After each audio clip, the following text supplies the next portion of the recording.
really appreciate it.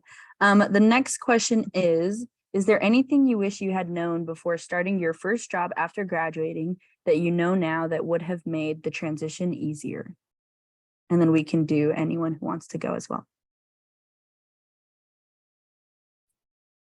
I'll go.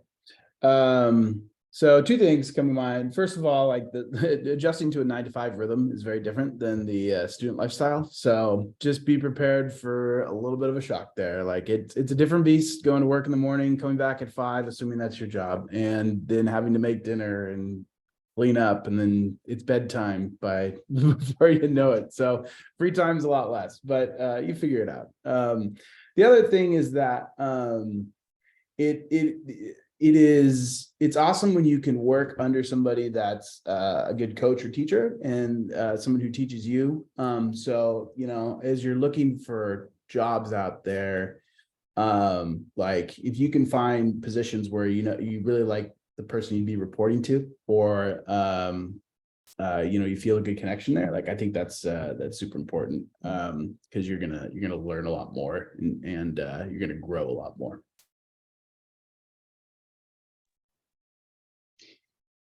I think for me, the biggest shock was you learn so much in school about engineering, and you come out and you're thinking, okay, I've learned so much. I know all this stuff. And all it did was prepare me to learn how to actually do my job, because so much of what we learned at Cal Poly was just laying the groundwork for what you actually do in your career. And so I would come home from an 8-hour day and think, I feel like I just studied for finals for 8 hours straight. My head hurts really bad. That was a lot of new information. I need to go lay down and take a nap. It was really rough start to the career of just the learning curve is super huge straight out of school. You're learning nonstop. I also agree with Scott about having good mentors. And I actually now interview people when they come to apply. And one of the best questions I get asked is, what will my day-to-day look like? Who will I be reporting to? How will you help me learn my job?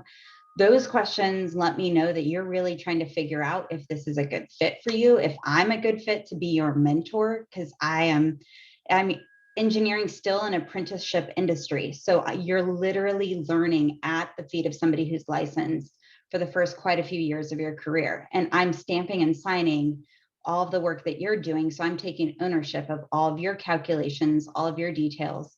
And so I'm taking on that liability, and you're taking on all of the work and understanding how you're going to work with me. And so when people really try and feel out how well that's going to work out between us, it really makes it a lot easier for me to decide who I would like to hire, because I want somebody who's going to be proactive and have a good working relationship with me.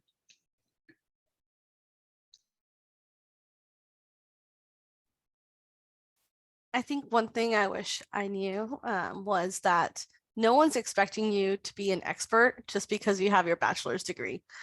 Everyone is literally expecting that they will teach you like their ways, what they know. Having a good mentor, just like Scott and Jory said, like they want to teach you.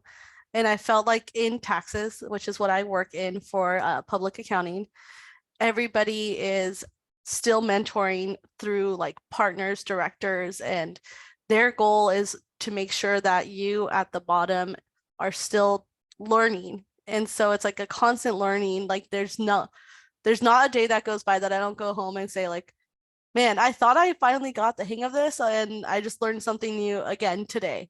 And having that expectation that you're not supposed to be perfect kind of gives you that leeway to not put so much pressure on yourself to have to know everything.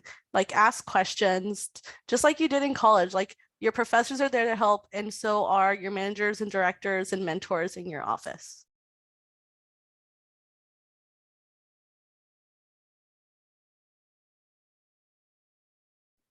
All right, Alejandro said something in the chat, and so I'll just go ahead and say that out loud for everyone. Alejandro says, I wish I knew about all the total compensation aspects of negotiation. I only negotiated the hourly rate and had to struggle with other aspects of post-grad aspects. I also wish I knew the value of being bilingual in various industries. Although hospitality was a great intro into to HR, I see now that financially and career opportunities may have been more abundant if I knew the value of being bilingual and the competitive technical experience I gained at Cal Poly. Thanks for sharing, Alejandro. Does anyone else want to share their experience with that? Yeah, I think something which I wish I knew was being smarter about interviewing or not interviewing, but negotiating the salary and those things. So all that just comes from experience. That's why here and there, although I'm comfortable with my job, I'll still do an interview. But the negotiation is where you have the least amount of experience, especially with your first or even your second job. So an example, I was offered X amount, and then the job offer actually, like the actual document that I was signed, said 75% of what I was originally offered the whole time. And that pissed me off, right? But I accepted it because there was like a condition written in there, but the language was BS. I learned from experience. But the reason I accepted it was because I had a baby due like in 3 weeks. And knowing myself, I was like, if the baby is here, I'm not going to want to work. So I just took the job. But being smarter about negotiation, about the salary, or understanding what's the minimum that you will take, it's smart, right? Like, don't be afraid to say no to that. I think if I had said no, maybe I don't get the original amount, but I would have gotten more than the 75% of the original offer.